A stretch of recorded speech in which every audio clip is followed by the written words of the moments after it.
এখন আমি রিদওয়ানকে দিব কি জানো? একটি স্যার আমাকে এমনি মারে জনসিনার এফআই পাওয়ার পাওয়ার পাওয়ারকে রিদওয়ানের অনুভূতি আমরা এখনই শুনবো গায়েস। আমার নাক দিয়ে হালকা ঝোলের সঙ্গে মুখ দিয়ে মিষ্টি শিরা বেরিয়ে গেছে, হালকা পেটের ভিতরে মাথা ঘুরাচ্ছিল।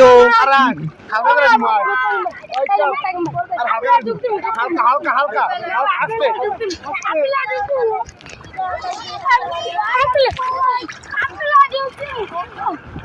সবাই যাবো গাইস।